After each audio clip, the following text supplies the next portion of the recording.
Bom, continuando então, Diego Falcão, obrigado por ter aceito participar e vai que é tua, Diego. Mata no peito e manda pro gol.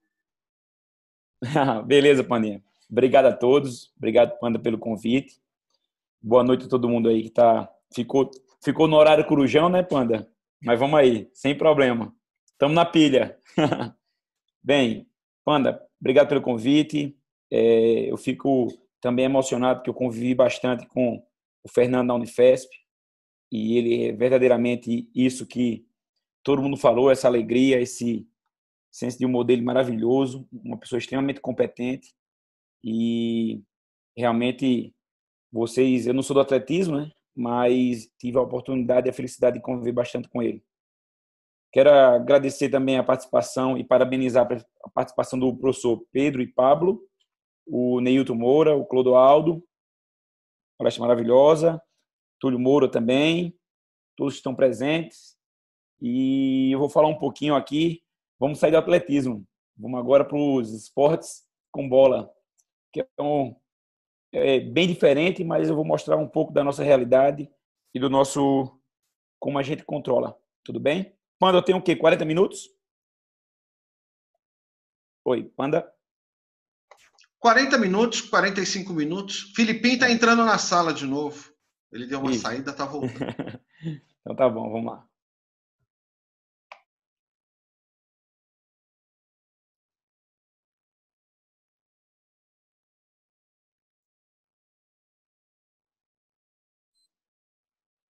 Tá vendo aí, Panda? Tudo certo?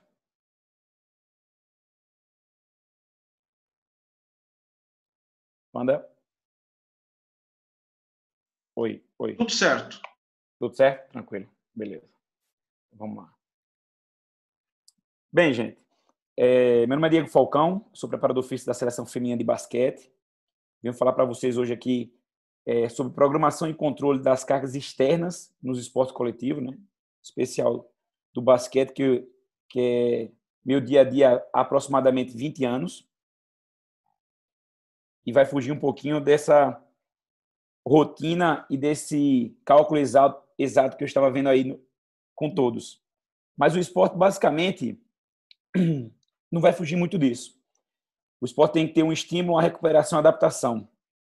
O grande problema é o quanto nós estimulamos, como a gente recupera e, principalmente, se nós conseguimos prever a adaptação. Eu vou falar o contexto complexo do esporte coletivo, porque, diferente dos esportes individuais, nós temos 15, 20 pessoas, teoricamente, na mesma sessão, para a gente controlar e saber, com as respostas biológicas diferentes e estímulos diferentes, e até também posições diferentes, para a gente entender como todo mundo trabalha para chegar em apenas um objetivo. Bem, eu antes tenho que falar para mim o que é o basquete. E para explicar isso, eu tenho que dizer o que todo mundo já sabe, mas vou falar da forma que eu visualizo. O metabolismo anaeróbio, que é um metabolismo extremamente importante no basquete, é um metabolismo que é intenso, que é intermitente, acíclico, com pausas, geralmente, né, sem rotina ou eventos repetidos, no caso, no esporte coletivo. Né, no atletismo e na natação existe algumas rotinas, alguns eventos repetitivos.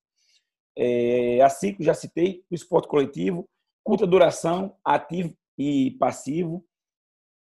Geralmente, o perfil visual, o perfil físico, morfológico do atleta é um perfil novo, forte, porque o metabolismo do esporte praticado é geralmente anabólico, né? Então a aparência dele é ser saudável. E o efeito agudo é quando ele corre, no momento ele cansa demais. E posteriormente, basicamente, a resposta crônica dele é um pouco menor. No metabolismo aeróbio, aqui eu estou falando do Kipchoge, né? Mostrando ele, que é uma figura emblemática, principalmente para vocês do atletismo. O ritmo é moderado ou intenso, a gente depois vai entrar nessa palavra na potência ou na intensidade. É contínuo, eventos repetidos, cíclico. Os esportes geralmente são individuais, longa duração, eventos ativos, pode ser de curto, algumas exceções, mas no atletismo só e na natação. O perfil do atleta, isso que eu quero chamar a atenção, é um perfil oxidativo, eu falo que é velho, né? O pessoal do volume aí não vai ficar chateado comigo, mas quem corre e quem treina muito o esporte oxidativo geralmente tem um aspecto de velho. Por exemplo, eu acho que ele tem aproximadamente 34 anos, você olha para ele, pensa que ele tem 50, 60, né? Todo oxidado. O efeito agudo pós-treinamento, pós-carga também é bem maior dos esportes metabólicos, né? A maratona é demais, né? Inclusive muitos ficam doentes depois. Mas o que eu quero chegar era justamente isso. O basquete é um esporte, para mim, extremamente anaeróbio, onde você precisa de um lastro, de um treinamento aeróbio, mas que as ações determinantes são anaeróbias. Mas para saber o que são ações determinantes, eu tenho que entender o meu esporte. Como é que eu cheguei nesse consenso? Como é que eu cheguei nessa definição? Porque para todo esporte existem as capacidades limitantes e determinantes. Limitantes são aquelas capacidades que limitam o esporte, ou seja, que você não vai conseguir terminar ou concluir. Que basicamente isso nos esportes amadores você não consegue terminar. No esporte de alto nível é que você não vai ter condições de terminar em alto nível, porque sempre consegue terminar. Mas as ações determinantes são as ações que vai você ganhar ou perder. Aqui eu vou até citar um pouquinho o Clodoaldo, que Clodoaldo iria se perder aqui um pouquinho. Ele iria ficar indeciso. Ou então ele tem a opinião dele para saber o que é determinante. Mas a prova do 800 realmente mistura aí. Mas no resto do esporte fica muito claro. O basquete é um esporte totalmente anaeróbio. Mas as ações determinantes dele são as ações anaeróbias aláticas, muito rápidas, explosiva, potência. Então, força e velocidade são ações básicas, determinantes. Por isso que eu dou tanto valor e eu foco tanto o meu controle nas ações determinantes. Porque, para mim, força e velocidade define o basquete. Para vocês terem ideia que vocês não são do basquete, as ações determinantes numa partida de basquete são entre 7% e 12% das ações de um jogo. Então, é muito pouco, mas faz você ganhar ou perder. Tudo bem? Hoje, nós vamos falar das ações e da carga externa. Não vou falar nada de carga interna. Vou falar apenas dos controles da carga externa, de volume, de intensidade, como a gente controla o treino. Ou seja, como a gente planeja verdadeiramente o treino. Não é o que meu atleta sente, é o que ele executa e o que nós programamos. E, principalmente, como nós programamos.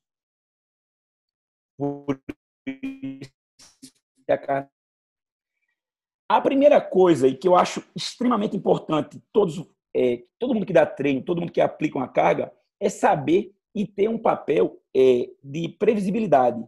Você tem que saber a carga que você aplica no seu atleta, você tem que saber o que ele vai sentir depois.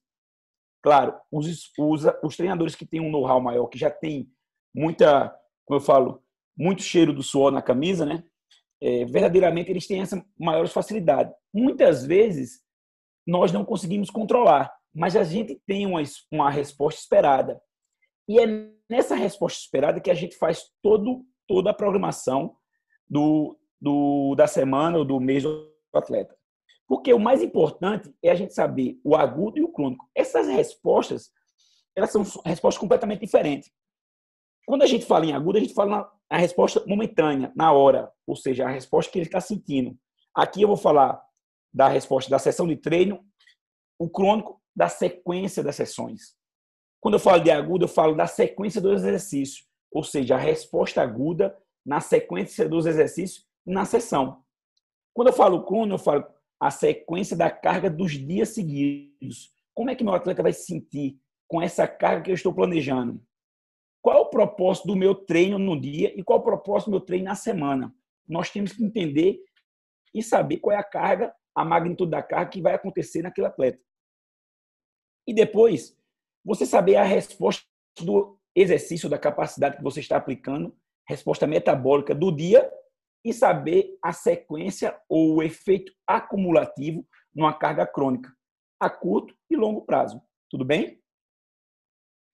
O que a gente pode ver disso aí? A gente pode sentir que o efeito disso na prática, a gente pode identificar quais serão os treinos fracos ou os treinos que vai ter uma menor concentração cognitiva.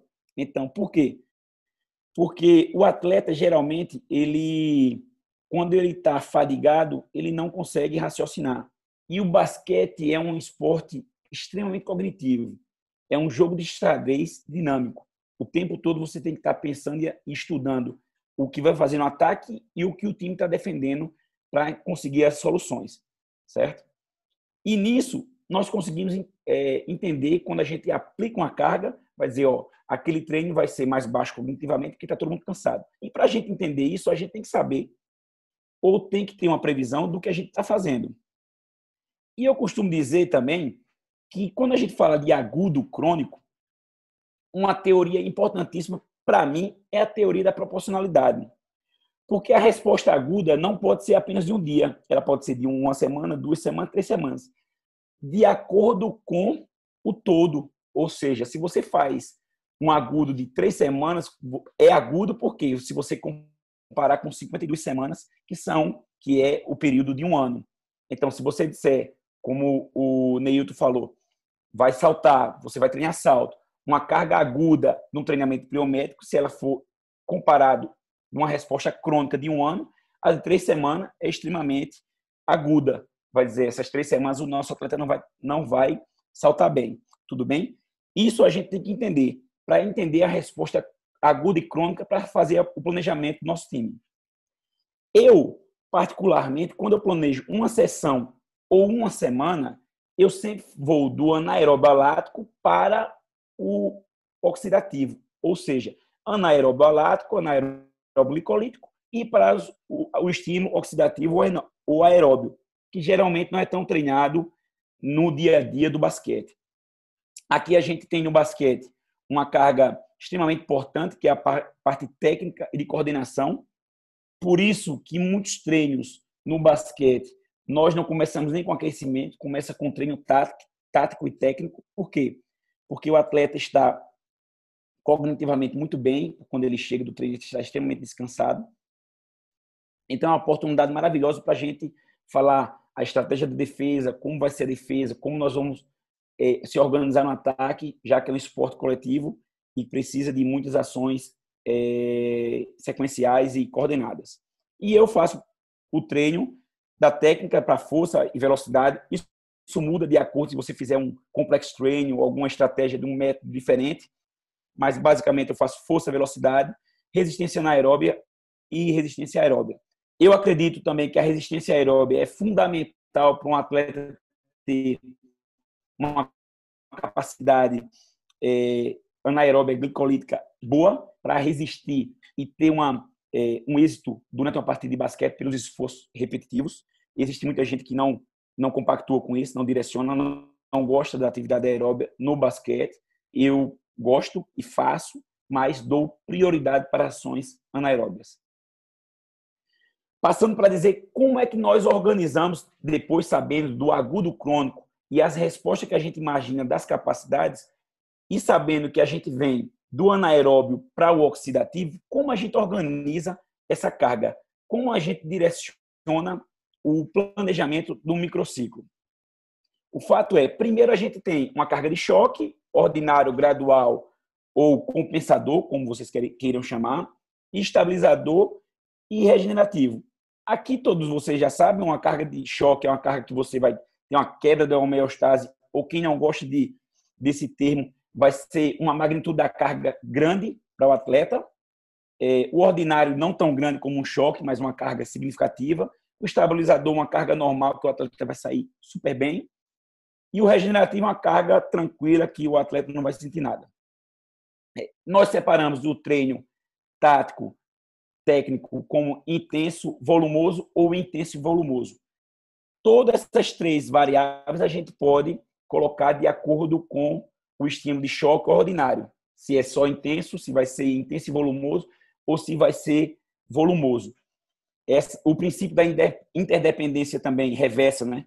Que quando vai o volume muito alto, a intensidade cai, e quando tem a intensidade muito alta, o volume tem que cair, e quando é um estável, a gente tem que organizar. E como a gente organiza isso? Já que é um esporte extremamente acíclico, que não tem nada rotineiro. Como é que a gente controla isso? É um pouco mais complexo que o tradicional, mas é do jeito que nós executamos. A gente primeiro tem, quando a gente vai para os esportes individuais, geralmente o técnico, ele é o técnico preparador físico. Nos esportes coletivos, existe o técnico para a parte técnica e o preparador físico para controlar a carga. Eu falo exatamente como vai ser o treino para o técnico. Eu não digo que ele vai aplicar ou que ele vai fazer. Eu falo como ele vai fazer. Então, minha primeira pergunta, quando começa a semana, ou no planejamento da semana, que geralmente a gente faz, tem um planejamento do mesociclo, o macro, para saber onde nós queremos chegar, mas temos o agudo, o micro 1 e o 2, que a gente faz em 15 dias para controlar e saber as respostas da carga. Tudo bem? Então, eu digo, o que é que você tem de objetivo de dar nessas 2 semanas, 3 semanas? E a gente vai organizando a estratégia dos exercícios e 2 dias de treino para chegar ao nosso objetivo. Porque o técnico de uma modalidade coletiva, geralmente, ele não tem uma compreensão muito boa dos estímulos e como aplicar essa carga. Ou seja, ele não entende muito da logística, da viabilidade do exercício em termos metabólicos, em termos de carga aguda e carga crônica. Geralmente, eles não têm essa ideia. Eu trabalho com um técnico há 14 anos que ele tem essa ideia completa, é um cara muito capacitado e eu tenho essa facilidade, até porque ele tem isso aí. Bem, isso é a minha programação normal, que nós fizemos agora no pré-olímpico de Tóquio, para Tóquio, né? Aqui eu coloco o treino tático.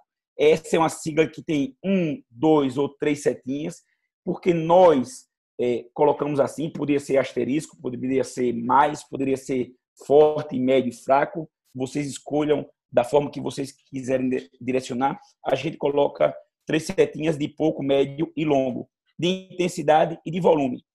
Por ser uma atividade extremamente de força e velocidade, a intensidade vai estar sempre 3. São poucas as vezes que nós colocamos intensidade 1, 2, geralmente em dia de jogo, tudo bem? Mas o volume são as ações metabólicas, são oxidativas, que o atleta de basquete tem uma dificuldade total. Então, o treino, a magnitude da carga de um treino oxidativo com muitas quadras, com volume, para o atleta de basquete ele sente muito mais. E nesse microciclo, nós chamamos sempre do anaeróbio lático para o oxidativo também. Então, a gente começa geralmente com um volume menor a um volume maior. A consequência da carga, a sucessão da carga e os estímulos, eu faço entre 2 e 6 estímulos por folga. Então, primeiro eu dou uma folga de meio período, como tem aqui, e depois eu dou uma folga de 2 dias ou 1 dia e meio. Isso depende muito do componente que nós colocamos no microciclo, mas a estrutura é essa. E aqui nós vamos distribuindo para os atletas para eles entenderem como será o treino. Então, eles já sabem, pela cor, de acordo com o que vocês viram no slide anterior, se vai ser um treino forte, muito forte, como vai ser, se vai ser volumoso. Para quê? Para o atleta já ir preparado do que vai acontecer. Então, isso dá muito certo no esporte coletivo, que é um esporte que você desfoca muito rápido.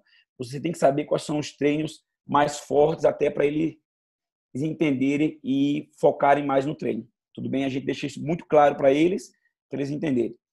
Essa programação, ela só muda e a gente faz uma programação inversa ou reversa, como vocês queiram chamar, quando tem um jogo, aí nós invertemos ou colocamos o volume maior no meio da semana, de acordo com a temporada, com a semana passada, né? E a gente sempre preza por isso. Aqui, se você não está entendendo, o menos é sempre mais. Não tem jeito. No esporte moderno, a intensidade é a chave para competir no mais alto nível. Isso é a chave do basquete hoje, na maioria dos esportes de alto nível. A intensidade é o que realmente vai dizer quem vai ganhar ou quem vai perder. Bem? Bem, como a gente tem o controle da carga externa, eu vou falar um pouco como a gente faz o controle da carga de força. Na carga da força, eu utilizo a carga ótima do dia, de acordo com as repetições, minhas repetições previstas, certo? Eu sempre falo que o melhor treino que você pode fazer na vida, geralmente, é aquele treino que você nunca fez. Ou seja, eu mudo constantemente o estímulo. seja de método, sistema, série, repetições, eu sempre estou mudando. Evito no meu treino de força fazer algum método oxidativo, drop set, biset, triset. Por quê? Porque o atleta já tem um volume muito grande na quadra e ele só vai, teoricamente, piorar ou oxidar mais se eu fizer uma série muito oxidativa. Então, eu prefiro ir no meu macrociclo, no meu meso, tem só séries muito curtas e intensas, porque eu acredito que o basquete é força e velocidade. Aí vem metodologia de pliometria, etc., entre outras coisas. Frequência por semana entre 3 e 5 vezes, depende do histórico do atleta, do que ele já venceu e do histórico do meu grupo. Tudo bem? A gente faz mudança de velocidade de execução, ação excêntrica, concêntrica, controlando bastante. E temos esse histórico controlado para dizer o que a gente vai fazer para mudar e cair naquela rotina de dizer o diferente sempre é o melhor. Utilizo uma chamada janela de treinamento, que é de acordo com minhas repetições, eu faço uma janela de treinamento mais 3, menos 3, mais 1, menos 1, de acordo com o objetivo. Para quê? Como a gente trabalha com um grupo muito grande, a gente facilita o entendimento da carga, da intensidade do atleta. Já que eu trabalho com a carga ótima, eu faço a janela de treinamento para dizer, você tem que ficar no meio dessa janela. Se você passar da janela, você tem que aumentar o peso. Se você não chegar na janela, você tem que diminuir o peso, entender? Já que nós somos, às vezes, 1 ou 2 numa sala para melhorar a compreensão da carga do atleta, tudo bem? Dia forte, coloco exercícios mais complexos, como ser básico todo mundo, mais exercício preventivo, de mobilidade, estabilidade, dou preferência às máquinas. E isso aqui eu gosto de falar porque, de acordo com a tecnologia, eu proíbo verdadeiramente celular em grupo, ninguém treina com fone, porque num contexto social, num grupo, eu acho extremamente importante um atleta ouvir o outro e conversar entre eles. E já que hoje eles não conversam entre si, eu não deixo ninguém utilizar, nem escutar fone, nada, som nenhum. Mesmo sabendo que o som melhora o estímulo do treino de força. Mas ele comigo tem que aprender a sentir o gosto de sangue na boca, sem som nenhum, não tem problema nenhum. Tudo bem? É um método que eu utilizo e que nunca teve problema. Aqui é uma das partes mais importantes do nosso controle de treinamento. Esse controle de treinamento, a gente fala, quando a gente fala de intensidade, a gente fala de qualidade, rápido. Quando a gente fala de volume, a gente fala de quantidade, séries. Então, como é muito complexo, como a gente do basquete tenta controlar e organizar essas cargas? A gente faz assim. Primeiro, nós acreditamos que menor quantidade de atleta no exercício, mais intenso é. Mas lembra do princípio da interdependência reversa? Se você ficar muito intenso, o exercício vai ser muito curto. Se ficar muito tranquilo, o exercício vai ser demorado, mas não vai valer nada. Porque lembra também, o basquete é força e velocidade.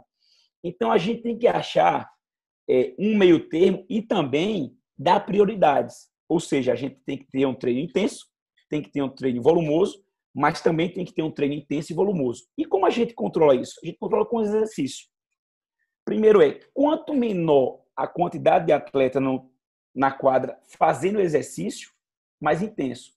Então, a gente diminui, teoricamente, o volume do exercício. Como a gente diminui o volume do exercício? Assim, ó. Aqui vocês estão vendo, tem 4 atletas participando ativamente de um exercício, sendo que essa dupla aqui só pode finalizar nesse aro e essa dupla aqui nesse aro aqui. Ou seja, tem 4 atletas ativos e, teoricamente, tem 8 ou 10 ou 12 atletas parados. Ou seja, a gente tem que fazer com uma intensidade muito grande. Para ter uma intensidade, tem que ter a rivalidade. Para ter a rivalidade e a intensidade com eficiência, a gente coloca a variável tempo. Então, sempre que a gente tem como objetivo intensidade, a variável tempo, já que o basquete existe um cronômetro por ação, é um cronômetro de 24 segundos para você definir a cesta, para quem não entende muito do basquete. Então, a gente coloca isso porque a excelência é você realizar de forma eficiente uma ação muito rápida e intensa, e que é difícil, já que é um esporte de precisão, e vai ter alguém querendo evitar essa sua ação. Então, a gente controla a intensidade pela quantidade de atletas, ou seja, menos atleta, mais intenso, mas atletas teoricamente menos intensos. Aí você vai me perguntar, mas o basquete são 5 pessoas jogando contra 5. Então, 5 contra 5 sempre é volumoso? Não tem intensidade? Não. Aí você se engana. É aí que a gente entra o dedo do treinador. A gente tem que organizar e controlar. Bem, ficou muito claro que aqui a intensidade, ele pega geralmente a bola, quando ele recebe a bola, o número 1 vem marcar, eles têm entre 5 e 4 segundos para definir a bola e depois descansa e já entra uma nova dupla. Então, a dinâmica do exercício é extremamente importante para saber como e o que você vai entender, vai fazer no seu esporte, tudo bem? No seu exercício. Aqui, nós já mudamos completamente a dinâmica do exercício. A dinâmica do exercício aqui é um 2 contra 2, sendo que existe uma estratégia que é proteger a cesta para não fazer a cesta. Então, o 2 fica aqui. O número 1 vai cortar e passar a bola. Ou seja, existe um desequilíbrio. Para quê? Para existir uma reação da defesa e esse número 1 vai proteger a cesta. Isso é uma tática, mas é um exercício que eu vou mostrar mais na frente, um exercício de defensivo, de rotação defensiva, porém com igualdade numérica. Diferente quando a gente tem um exercício que tem uma superioridade numérica. E vocês estão vendo aqui, só meia quadra. Ou seja, com 4 pessoas ativas, 2 contra 2, meia quadra. Ele tem 14 por 16, geralmente aqui, para ativar e para fazer a cesta, 2 contra 2. Aqui você vê o exercício de 4 contra 4, com 2 pessoas fazendo apoio. Ou seja, essa aqui não participa do coletivo, do exercício. Ela só está ali para ficar livre, mas ela pode fazer a cesta. O que é que a gente quer com isso? Que esse defensor aqui venha defender e se desloque com uma movimentação e começar a rotação. Isso aí a gente cria uma superioridade numérica para ter intensidade e qualidade numa rotação de comunicação e esforços repetidos e esforços sincronizados que tem que ser com intensidade. Diferente do 5 contra 5, que também, se você cortar essa meia quadra aqui, fica um exercício extremamente tranquilo. Por quê? São 10 pessoas num espaço de 16 por 14, então fica muito tranquilo, porque uma pessoa ajuda a outra. Agora, quando você coloca uma superioridade como 2 apoios nesse exercício, ou larga a quadra, quando a gente larga a quadra é o quê? Vai fazer exercício de séries, de idas e voltas, ou seja, quantidade, volume. Quando a gente inicia o processo de volume, a gente começa a oxidar. E o atleta de basquete sente demais esse volume. Esse volume, ele é inversamente proporcional à intensidade, então vai cair. Quanto mais quadra você colocar, pior vai ser seu treino. Quanto pior em volume e em intensidade. E quanto menos quadra você colocar, muito melhor vai ser de intensidade. Tudo bem? O que a gente tenta fazer é fazer um mix de estímulos intensos e volumosos para tentar direcionar e chegar nas ações determinantes que eu falei para vocês lá atrás no basquete. E como a gente controla isso? A gente controla naquele microciclo que eu mostrei para vocês, fazendo, hoje é um treino meia quadra mais 2 quadras, meia quadra mais 3 quadras, meia quadra mais 4 quadras. O que seriam 4 quadras? Exatamente isso aqui, ó. Uma ida, uma volta, outra ida e outra volta. 4 quadras para recomeçar o exercício. E isso quem fala é o preparador físico que fala para o técnico. E o técnico, de acordo com os exercícios que ele quer, joga na programação dele. E também a gente quantifica o tempo ativo desse exercício. Então, assim, começa uma semana, a gente vai progressivo, não, no 4 contra 4, ontem fizemos 20 minutos, vamos fazer os 25, 30 e vai aumentando 10, 20, 15, de acordo com a estratégia do preparador físico. Tudo bem? Aqui foi um controle que a gente tem, mas que são poucas pessoas que têm, que é o catapult, né? Então, fica muito mais difícil, porque não é tão acessível, porque é muito caro, mas a gente, na seleção brasileira, a gente teve uma parceria muito boa e nós vimos, assim, um planejamento muito coerente com o que a gente acreditava, porque o que eu falei para vocês antes, se você pega um treinador que já vive muito a modalidade, ele sabe a resposta prevista. Ele não pode saber quantitativamente. E o que esse acessório nos deu foi o quê? É um GPS que não deu a quantidade e deu parâmetros quantitativos para saber a intensidade e o volume. Se essas estratégias que vocês viram atrás, com exercício de volume e intensidade se a gente estava certo no que estava acontecendo. Eu até cito eu trabalhei no Japão há 2 anos atrás e lá eu consegui também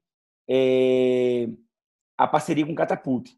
E eu falo que eu consegui a parceria do Catapult pela experiência do treinador. Porque quando o rapaz foi avaliar e conversar comigo para saber se ele iria me emprestar, já que o clube não tinha dinheiro, o Catapult, eu coloquei no meu time e depois ele fez, vamos olhar os dados. Eu fiz, calma, antes de olhar os dados, eu vou escrever num quadro tudo o que eu acho que o treino foi e tudo que a gente esperava. E eu escrevi atleta por atleta. E quando ele abriu o Catapult, estava perfeitamente do jeito que eu tinha escrito na lousa. Então, aquilo me deu uma credibilidade muito grande, porque o cara entendeu e sabia que a gente tinha noção de intensidade e volume que a gente queria com a ferramenta. Essa ferramenta, para quem não conhece, é uma ferramenta que tem um giroscópio, um acelerômetro e um magnetômetro, é horrível essa palavra, mas é assim, tá? Ele fica preso num colete bem pequenininho atrás, na parte da nuca, tudo bem? Esse era o nosso dispositivo. Ele tem o acelerômetro que pega para cima, para baixo e para frente. O giroscópio ele pega os planos sagital, sagital, frontal e transversal. E o magnetômetro ele pega o choque, ou seja, a pancada, né? Isso a gente consegue captar. A ferramenta é absurdamente complexa. Então, nós escolhemos aquilo que a gente achava que teria fundamento ou que seria fácil de controlar, até pela complexidade dos dados, porque a gente tem que saber o que a gente vai fazer com os dados. Então, nós selecionamos basicamente nossos objetivos para a gente controlar. Esse é o acessório, coloca atrás, tá? A gente tem que saber exatamente o que ia fazer no treino, até porque nós controlamos os exercícios.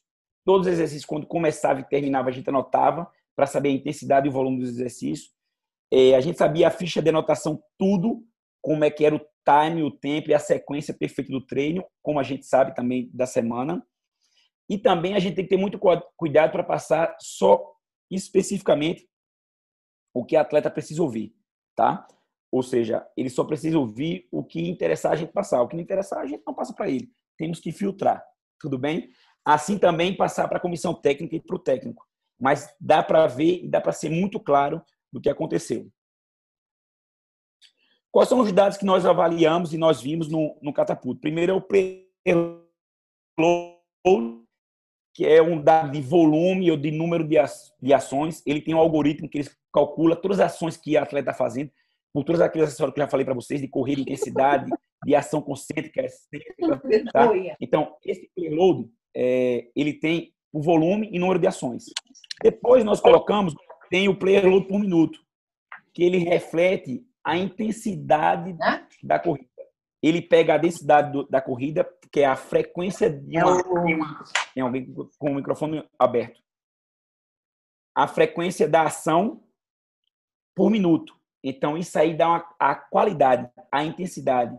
E é um dado bem significativo. Existem alguns problemas que eu não vou falar, mas que você consegue visualizar e entender, principalmente a intensidade, as ações determinantes e o impacto.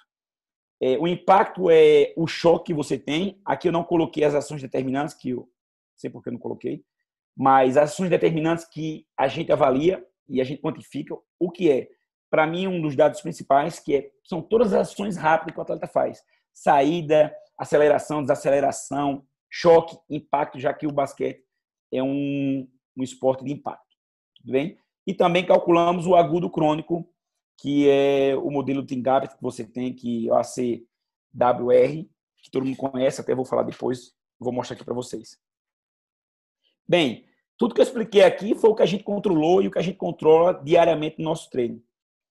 Isso aqui foi nossa programação, diferente da maioria da sala que está aqui. A gente não tem atleta o tempo todo, mas fizemos um trabalho crônico de 8, 9 meses com as atletas de basquete feminino, que estava passando por uma dificuldade muito grande. A gente está tentando mudar a cultura de treino. E a gente preparou elas para elas chegarem na apresentação, já que cada um joga em locais diferentes, Europa, Ásia, América do Sul, então é muito complexo para ter todo mundo junto. Então fizemos que elas se preparassem antes para chegar preparadas no nosso acampamento, ou na nossa programação, no nosso camp, né? Esse camp foram de 4 semanas, ou seja, um mesociclo, né? Mas foram 4 semanas contando com uma semana da competição. Ou seja, tivemos 2 semanas para treinar literalmente, e a terceira semana que a gente faz, teoricamente, um taper, né? Que a gente alivia a carga para jogar jogos consecutivos na semana da competição. Aqui, vocês estão olhando, tem uma semana. O verde é o player load, que identifica o volume, a quantidade de quadros, o deslocamento. Muita gente multiplica, no futebol multiplica bastante esse parâmetro, esse dado por 11. Já procurei, já perguntei por que esse 11, ninguém sabe fazer, mas tem uma relação muito grande. Ninguém sabe dizer por que esse 11 dá a quantidade de quilômetros que o atleta jogou, correu no jogo. Ninguém sabe de onde vem, até conversei com o Panda já sobre isso. Mas existe uma relação. Como, eu não sei, não consegui descobrir ainda, tá? Mas o verde é o player load de volume e o azulzinho aqui é a intensidade, que é o que a gente quer que aconteça nos jogos, tudo bem? Então, no começo tem mais atletas treinando, porque tem um corte, é diferente. Então, o volume também é grande, porque o volume é maior no começo. Você pode ver que aqui é um dos maiores volumes. Aí, a curva que interessa é a curva do azul. Se você olhar a segunda semana, a intensidade já caiu demais. Isso ainda não está estatisticamente analisado, mas no feeling, um ponto que é o dado absoluto desse valor de player load por minuto, né, pelo algoritmo, um ponto é uma diferença significativa gigantesca. Ou seja, a gente consegue visualizar, a gente conseguiu visualizar que aquele treino foi muito ruim e é basicamente um ponto e meio quando cai. E cai demais a qualidade prática, né? Então, se você olhar aqui, a gente deu um choque, um volume muito grande na primeira semana, na segunda semana já caiu demais a intensidade. Na terceira semana, que foi o taper, a gente já diminuiu drasticamente o volume. A intensidade aumentou demais. Aí você vai perguntar, nossa, velho, errou a mão, feio aqui, né? Perdeu a mão. Porque isso aqui foi um jogo preparatório, isso foi um jogo do campeonato, e esse foi o jogo. E esse foi o quarto jogo. Então, a intensidade caiu demais. Muito pelo contrário, a intensidade subiu. Aí você vai me perguntar, mas por que essa intensidade aqui está muito baixa? Eu vou te explicar por quê. Porque aqui treina todo mundo. Então, isso aqui é a média do grupo. Quando chega no jogo, por exemplo, esse jogo aqui é um jogo preparatório. Todo mundo jogou basicamente o mesmo tempo, entre 19 e 21 minutos, 22. Todos os atletas aqui. Olha o player load como já muda. E olha o volume aqui como foi alto. Por quê? Porque é uma média, todo mundo correu. Entendeu? E no jogo, esse foi um jogo horrível que nós fizemos, olha a intensidade lá embaixo. Mas a intensidade, o valor cai demais, porque no jogo, quando é disputado, a gente joga com 7, 8 atletas que jogam mais tempo. Então, como é a média cai bastante. Mas a gente analisa também individualmente. Então, deu para ver que o player load por minuto das nossos atletas no jogo decisivo aumentou muito. Foi um aumento muito significativo. Tudo bem? Aqui eu vou falar para mostrar para vocês um vídeo, para vocês entenderem como é que é a realidade do basquete. Aqui é um exercício de superioridade 4 contra 3, onde existe uma rotação defensiva. Tá? São exercícios intensos. Então, ela sai aqui, ó, driblando. Tem 3 pessoas defendendo só de azul. E tem uma rotação defensiva. Isso elas fazem seguidos, tá? São ações seguidas com tempo, aqui entre 10 e 14 segundos, para definir a bola, e sai seguidos por intensidade. E aqui a gente tem o nosso volume e intensidade do treino. Todos os treinos nós temos. Eu coloquei aqui um treino que já foi aproximadamente na terceira semana, era muito intenso, diferente da primeira semana, tá? Porque o treino no taper também a gente faz bem intenso, mas muito curto. O treino foi de 1h30, mas teve muita parte tática, não foi tão significativo. O playload por minuto foi 4, tá? Que foi um playload por minuto bom. Nós conseguimos 4 baixo e 4 alto também. É um playload excelente de treino, tá? E aqui a gente conseguiu, ó, a explicação é a parte tática cognitiva que eu falei para vocês. Então foi antes do nosso aquecimento. O aquecimento com a intensidade muito grande, porque o treino era curto e intenso, então a intensidade alta, ó, e todas as atletas realizam, ou seja, o volume cresce porque todo mundo está realizando, tudo bem? Esse aqui pegou a intensidade 4/3, que é o exercício que vocês viram. Então, 7,5 é uma intensidade absurda, que nós não conseguimos achar nem jogo, tá? Foi muito alto. E 6,3 no exercício específico, completamente paradinho, sem variação nenhuma. A água aqui tem 1,1, por quê? Porque alguém ficou jogando alguma coisa enquanto o grupo tomava água. E aqui bebia água. E aqui a gente já vê, ó, um volume bem maior de treino, porque aqui é um treino que é 5/5, com 2 apoios, que tem superioridade de rotação, mas tem 2 quadras ou 3 quadras aqui, ó.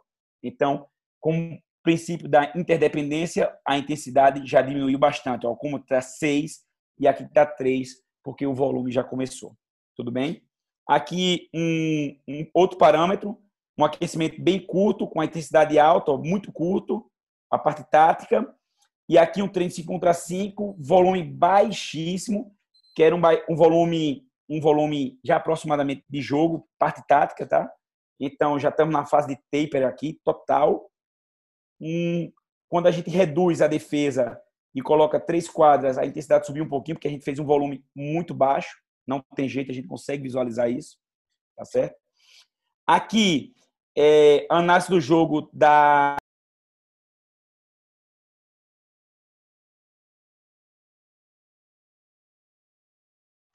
Ficou mudo, Falcão. Você mutou aí. Opa, aqui, pronto. Aqui é o aquecimento, que é muito volumoso, porque todas as atletas executam, então todas correm, então o volume aumenta, tá? Mas as atletas que estão jogando correm muito mais do que aqui. Aqui um player load alto, para o aquecimento que é intenso. E aqui a gente já viu que houve uma queda significativa. Então, nesse jogo, a gente realmente perdeu o jogo no 4º período. A gente caiu muito, porque as meninas não deram o máximo. Nesse jogo, nós conseguimos... Aqui é o player load desse jogo. Então, as meninas que jogaram... Por quê? Nesse aqui cai muito também, porque teve muita menina que não jogou. Então, a média cai absurdamente. Mas a intensidade do jogo foi muito boa. A gente viu aqui valores de player load alto, que a gente não atingiu dificilmente no treino, entre 600 e 700 de player load. E player load por minuto, nós atingimos 6 médio, 6 alto. 6 médio, 6 baixo aqui, ó. É um valor gigantesco que nenhuma menina fez nem perto durante toda a preparação. Então, a máxima que fez foi 4 alto, já era um player load satisfatório, no máximo 5, e aqui no jogo nós conseguimos fazer 6 baixo, 6 médio aqui, que é um valor muito significativo. Aqui eu não coloquei o nome das meninas porque eu não falei com elas, então eu cortei, até porque não tinha liberação nenhuma, mas para você ver que essas meninas aqui não jogaram, correram um pouco, e o que elas correram aqui foi do aquecimento, entendeu? Então, basicamente, essas meninas aqui que jogam, então aqui tem a média alta, a média e a média baixa, né? Os valores menores, né? Aqui tem um dado extremamente significativo, que são as ações determinantes por quantidade, que a gente tem em jogo entre 60 e 70. Teve uma menina que fez 141 no jogo contra a Austrália, ou seja, ela deu tudo, chegamos num nível maravilhoso, mas mesmo assim não conseguimos ganhar, evoluímos demais. Quem é do basquete entendeu o salto que o basquete feminino deu, tá? E a gente conseguiu essas ações determinantes que a gente acredita ser responsável pela qualidade. A gente teve uma evolução muito boa e a gente ficou muito satisfeito. Eu terminando, Panda, rapidinho, tá? Já vi que bateu aqui. Isso aqui, eu vou falar para vocês o que a gente começou a analisar e viu que tinha alguma relação. é que a quantidade de choque na armadora e na pivô, que pivô é a jogadora grande, a armadora geralmente é a jogadora pequena, eles tinham os dados significativos que, quando tinha muito choque, apareciam alguns dados bem legais, e eu vou mostrar para vocês o que é.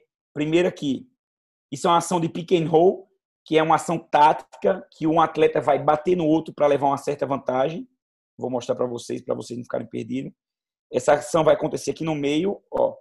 Ela vai bater nessa atleta aqui, essa atleta vai bater nessa atleta aqui, ela bate, pega e vai entrar. Esse é o pick and roll. Esse choque, que aqui não foi um choque forte, eu quis que fosse lento também, até para vocês entenderem. Esse, quanto mais forte, mais dinâmico for, melhor é. Então, esse impacto a gente começou a observar aqui no pivô. Quanto maior, era melhor. E nas armadoras, quanto maior, era pior. Por quê? Porque, geralmente, as armadoras elas sofrem essa ação. Tudo bem? E pivô, ela briga no rebote, que é a próxima ação que eu vou mostrar para vocês. Tá? Que é o rebote, que é essa galera que fica aqui embaixo, ou são os atletas que ficam aqui embaixo, fazendo essa briga aqui. Quanto maior o impacto, melhor era o nosso treino, a qualidade do treino era melhor. Então, a gente viu que existia uma relação. Isso não tem estatística ainda, mas vai ter alguma relação, porque foi impressionante. E a gente viu esses impactos aqui, ó. É a quantidade total, de números totais, por impacto, e a gente via que nossos quartos, quando eram quartos bons, aqui a gente tem uma diferença de 12 pontos da Austrália, sempre tinha um número de impacto maior. Por quê? Porque a defesa precisa de contato e de impacto. E a armadura precisa sair, geralmente, do estímulo do pick and roll, ou do bloqueio, como querer chamar. Tudo bem? Aqui foi o modelo do ACWR que eu vi, que eu fiz também, com player load por minuto. Começa muito alto, porque a gente começou com um volume gigantesco, tá? Para cair. Então, em Garrett, ele coloca nos artigos dele que é 0.8, 0.3, teoricamente uma carga normal. 0.4, 0.5 já é uma carga de risco. E aqui a gente andou no cálculo de player load, sempre 4, 3, 2. Claro, aqui não tinha a média das 3 semanas ou 4 semanas, como você queria fazer. Então, aqui não tinha, por isso que foi descendo devagarinho, porque foi começando o histórico. Mas, mesmo assim, a gente começou com um volume gigantesco. E eu vou falar o que o Túlio falou aí também. A gente tem que começar a analisar e entender o que a gente está fazendo. Não é só porque a gente leu no artigo que a gente vai dizer, não, é isso. Não, a gente tem que analisar nossos dados, estudar, compreender e entender as respostas biológicas do nosso atleta e o que a gente está querendo. Aqui, nós fizemos, deu e foi caindo de acordo com a competição. Isso aqui foram os jogos. Mas até o Panda, inclusive, com um bom matemático que ele está fazendo um cálculo que a gente está fazendo para o basquete também. E isso um pouco com essa ideia, mas com algo melhor, né, Panda? Algo que espero que saia melhor. Mas nós fizemos isso e teve uma relação legal, mas eu falo que eu não vejo esse modelo como perfeito, porque existem alguns valores totalmente diferentes quando o atleta está bem ainda. E eu vejo que muita gente ainda seguir, não, esse 1.3, 1.2, e não é bem assim. Depende muito do que eu falei na parte da carga aguda e crônica e o que você está querendo do seu atleta, está querendo do seu treino. Tudo bem? Bem, gente, isso aí são todos os meus contatos, Facebook, Twitter, Instagram, tá? E-mail, se vocês quiserem algum contato, pode ficar à vontade, eu respondo todo mundo. Agradecer demais a participação de todos, até uma hora dessa aqui, tá? A gente passou um pouquinho também, mas obrigado pela atenção e, Pandinha, obrigado pela oportunidade. Agradecer a todos por essa união que está tendo do treinamento, né? Agradecer a todos os meus amigos que estão aí. Eu acho que o Pedrinho está aí, o Filipinho, Faquina, o Panda também, né? E todos os meus amigos do basquete que estão aí. E agradecer também a DAB, porque eu acompanhei muito, muito essa pandemia. Parabenizar por todos os treinadores do atletismo. O que vocês fizeram foi muito bom e eu estou sempre de olho. Tá bom? Obrigado a todos e foi um prazer estar aqui com vocês. Diego, nós é que agradecemos. Você, como sempre, fera. Diego é um amigo nosso, a gente conversa bastante e sempre ajudando a gente, cheio de ideia, meio maluco também, tem umas ideias malucas. De vez em quando a gente passa horas conversando, né? E excelente profissional. Montou um curso agora, do que é, Diego?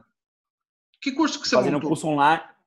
Curso online de preparação física básica. Eu vou falar de treinamento e preparação física em esporte coletivo também, a teoria e na prática. Vou falar um pouquinho do que os livros não contam, do dia a dia, o cheiro do suor. Essa é a parte importante. Então, eu queria agradecer muito você, agradecer a todos, né? E eu acho que o Joel Oliveira, que é o presidente da Federação Paulista de Atletismo, ele não tinha conseguido entrar. Não sei se ele está na sala. Se ele estiver, queria ver se ele não quer. Tá? Se ele quiser dar um. Deixa eu virar aqui, Paninha. Tá, ele está aí? Se ele quiser dar um oi para a gente aí, que ele não tinha conseguido entrar. Boa noite aí para todo mundo, para todos e todas. Queria agradecer demais aí a oportunidade da gente estar tendo mais um momento de formação. A Federação Paulista de Atletismo está muito feliz aqui de saber que nós não sonhamos sozinhos, né? Nós sonhamos juntos e ver que tem muito mais gente do que a gente pensava com o mesmo sonho, né? Da gente ter um esporte maior, um esporte onde a gentileza, o compartilhamento sejam aí as tônicas, né? E ver tanta gente aí até essa hora estudando é incrível, né? Eu não pude entrar no começo do simpósio, mas foi por um motivo muito bom, né? Já tinha mais do que 100 pessoas, né? Demonstrando o quanto que é importante termos esses momentos, né? Mas eu acompanhei aqui atentamente, ouvindo todo o tempo, primeiro pelo Facebook, depois de 2 horas eu consegui entrar no grupo e continuei acompanhando aqui. E aulas sensacionais, né? Assisti aí, falar do Fernando é chover no molhado, né? Acho que o jargão dele não é só atletismo, já é um jargão quase internacional, né? Todo mundo já usa esse jargão. Para nós da FPA também não é só atletismo, né? Muito mais que isso. A gente vem trabalhando junto com a DAB, com todo mundo para isso, né? E é muito legal ver que todo mundo pensa assim também. Depois vimos aí o professor Neilton, que temos orgulho de dizer que é um treinador da FPA e é do mundo, claro, mas que já formou muitos dos grandes aí que brilharam na FPA, né? Vimos logo na sequência o Túlio Moura. Fiquei maravilhado aí de ver a clareza, a habilidade didática com os meios digitais que ele tem para transmitir as informações. Acho que a inteligência também é uma coisa genética, né? Veio também aí, está com ele. Ele deve ter algum defeito, porque o menino é bom atleta, é um estudante brilhante, um palestrante incrível. Algum defeito ele deve ter. Espero não conhecer, né? E na sequência a gente viu aí o Clodoaldo deu mais uma demonstração de uma generosidade fora do comum. Meus 25 anos de atletismo eu conhecia algumas daquelas estratégias ali porque a gente viveu o atletismo em muitos lugares com treinadores brilhantes, mas que diferente de muitos ele trouxe generosamente e abriu para todo mundo alguns dos treinos usados pelos grandes campeões mundiais, né? Então eu não desrespeitando todo mundo, mas saúdo o Clodoaldo pela o nível de generosidade que ele colocou no simpósio de hoje foi uma coisa impressionante. São treinamentos aí que a gente conhece porque cavuca aí, né, nos tesouros da bibliografia internacional, e ele trouxe aqui de forma didática, clara, aberta para todo mundo. Impressionante.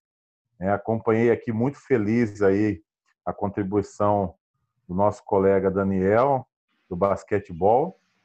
É sensacional saber que outras modalidades, como nós, também são tarados por estudar treinamento, né? E trouxe aí uma ciência fabulosa, né? E aí só tenho a agradecer e agora sei por que todos nós amamos tanto, né, essa modalidade, somos capazes de falar isso sobre atletismo e sobre esporte por horas e dias a fio aí. E agradeço para fechar o Domingos, né, aniversário de casamento, ele arriscou a vida dele por nós, né, porque está aqui nesse encontro, no aniversário de casamento, você é um valente, parabéns mesmo, viu? Eu não teria sua coragem. Obrigado. A esposa é uma santa. Com certeza, ela vai para o céu depois disso, viu? Olha, agradeço a todos e todas, contem com a Federação Paulista, tá bom? E é muito gratificante a gente estar podendo participar de um projeto tão bonito como esse. Tudo de bom aí, bom descanso a todos. Obrigado, Joel. Pessoal, obrigado. Vlamir, quer dar um tchau aí para o pessoal? Maravilha. Queria lembrar a todos também, saudar meu amigo, o presidente Joel, presidente da Federação Paulista de Atletismo, lembrando que todas as palestras estarão disponíveis na biblioteca eletrônica da Federação Paulista de Atletismo, né? Então, a partir da semana que vem, no website da Federação Paulista, todas as palestras 100% disponíveis para consulta o tempo que for, né, para toda a comunidade no website da Federação Paulista de Atletismo. Queria parabenizar, faço as palavras do Joel, aí minhas palavras, né, as palestras foram fantásticas. Panda, mais uma vez, parabéns. Tenho certeza que, como eu costumo dizer, sarrafo lá em cima, amanhã e domingo, da mesma forma, estaremos juntos. Muito boa noite a todas e todos. Parabéns aos palestrantes, parabéns aos que estão conosco aqui na sala. Parabéns a todos que nos acompanham pelo Facebook. E não se esqueça, www.benfeitoria.com/crialavas. Vamos manter esse legado do professor Fernando de Oliveira, que é muito mais do que atletismo. Obrigado, Panda. Obrigado a todos. Tchau, pessoal. Até amanhã. Obrigado.